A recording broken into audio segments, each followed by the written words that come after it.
going to see the Supreme Court issue some opinions. Now, I don't know whether this is the day that they issue an opinion on the tariffs case or the trans case, but those are the two biggies that we're waiting for. And if they don't issue them today, they're probably going to issue maybe one of them at least next week, maybe Tuesday or Wednesday, probably Wednesday. Let's start with tariffs. How big is the tariff? Well, let me ask it this way.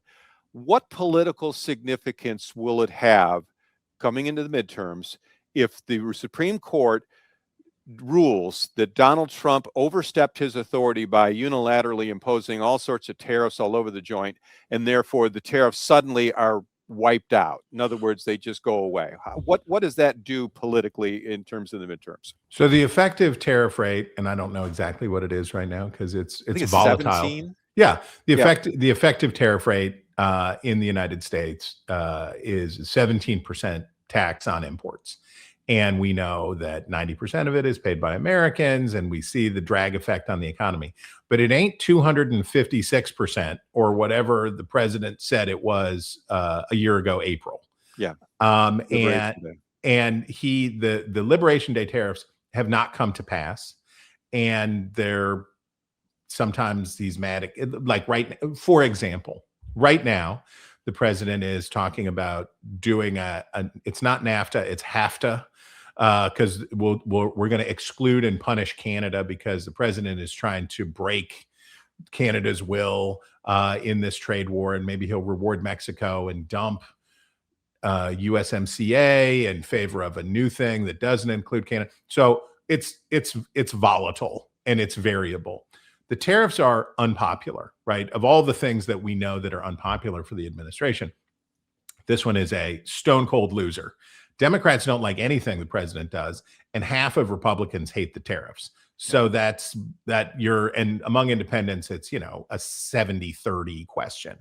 So the tariffs themselves are unpopular. The president has ended up not imposing the kinds of tariffs that he said he wanted to, and especially with China.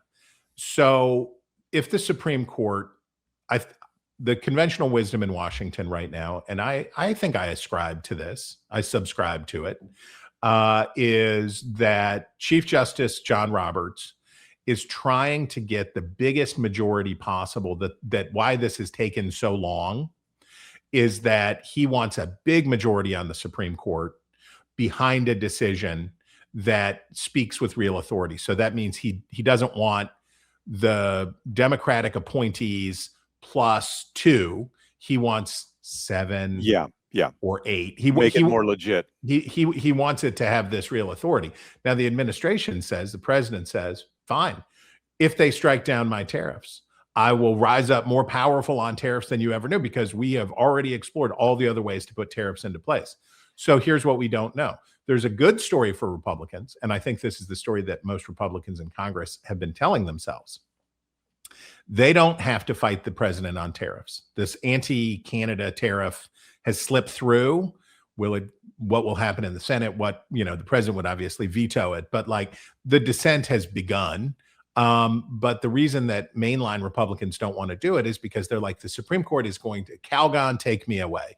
The Supreme Court is going to come in and it's going to end this problem for us. And then we'll be able to say, much as Republicans have been able to say on gay marriage and a host of other issues, well, what can you do, right? The Supreme Court has spoken, and as much as we would love to fully MAGA our MAGAs, we will not be able to do that moving on. But the president says, and his staff says, we have been figuring out how to do tariffs without this authority, and we will try those. Yeah.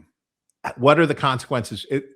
I'll shut up by saying if the congressional Republicans got what they wanted, and can't really say that they want, which is for the president to get owned at the Supreme Court, and it would be useful for them as a limit on his authority generally, right? And it would be useful for them in that the economy would get a big boost. It would say, great, okay, moving on. Whether Trump's happy or not, all of a sudden the economy would go up, and that might lift all Republican votes. And and that would be good for Republicans, for the president to lose on this one, unless they really do have a mechanism to reimpose tariffs. And if the president, stung by the Supreme Court, we go back to Liberation Day and he fights this battle.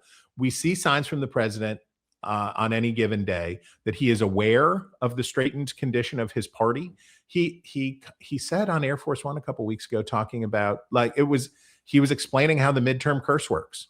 Right? It was something that I'd never heard him say before, but basically acknowledging, presidents who are in power, and he didn't say this part out loud, who are really unpopular, have really bad their parties have really bad midterm years. So he's got the causal link. He understands that.